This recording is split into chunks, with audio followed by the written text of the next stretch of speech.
ಡಾಕ್ಟ್ರೇ ನಮ್ಮ ಗೆಳೆಯನ ಜೀವನ ಉಳಿಸಿ. ಯಾಕೆ ಏನಾಯ್ತು ನನಗೆ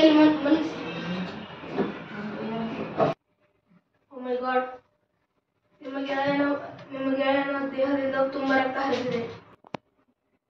ನಮ್ಮ ಆಸ್ಪತ್ರೆಯಲ್ಲಿ ಬ್ಲಡ್ ಸ್ಟಾಕ್ ಇಲ್ಲ, ಹಾಗಾಗಿ ನೀವು ಹೊರಗಿನಿಂದ ಬ್ಲಡ್ ಅನ್ನು ತಂದು ಕೊಡಿ. ನಮ್ಮ ಆಸ್ಪತ್ರೆಯಲ್ಲಿ ಬ್ಲಡ್ ಸ್ಟಾಕ್ ಇಲ್ಲ ಸರ್, ಹಾಗಾಗಿ ನೀವು ಹೊರಗಿನಿಂದ ಬ್ಲಡ್ ಅನ್ನು ತೆಗೆದುಕೊಂಡು ಬನ್ನಿ. ಡಾಕ್ಟರ್, ನಿಮ್ಮ ರೆಸ್ಪಾನ್ಸಿಬಿಲಿಟಿ ಇಲ್ವಾ? ಜನರ ಜೀವದ ಜೊತೆ ಆಟ ಆಡ್ತೀರಾ? ನಿಮ್ಮ ಹತ್ರ ಬ್ಲಡ್ ಸ್ಟಾಕ್ ಇಟ್ಕೋಬೇಕಂತ ಗೊತ್ತಿಲ್ವಾ ನಿಮಗೆ? ಎಲ್ಲಿಂದ ತರೋಣ ಸರ್ ಬ್ಲಡ್? ದಿನಾಲು ನೂರಾರು ಜನರು ಡೆಲಿವರಿ ಆಕ್ಸಿಡೆಂಟ್ ಅಂತ ಬರ್ತಾನೆ ಇರ್ತಾರೆ ಸರ್. ಯಾರಿಗಂತ ಬ್ಲಡ್ ಕೊಡೋಣ ಸರ್? ಇಲ್ಲಿ ದಿನಾಲು ರಕ್ತ ಬೇಕು ಅಂತ ಬರ್ತಾರೆ ಸರ್, ಆದರೆ ಇಲ್ಲಿ ಯಾರು ರಕ್ತದಾನ ಮಾಡಲು ಬರೋದಿಲ್ಲ ಸರ್. ಸರ್, ನೀವು ಇಷ್ಟು ಮಾತನಾಡ್ತಿದ್ದೀರಲ್ಲ, ನೀವು ರಕ್ತದಾನ ಮಾಡಿದಿರಾ?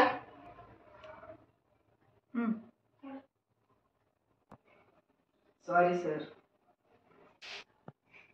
ಇರ್ಲಿ, ನಾನು ನನ್ನ ಕೈಲಾದಷ್ಟು ಪ್ರಯತ್ನವನ್ನು ಮಾಡುತ್ತೇನೆ. ನೀನು ನಿನ್ನ ಗೆಳೆಯರ ಹತ್ತಿರ ವಿಚಾರಿಸಿ.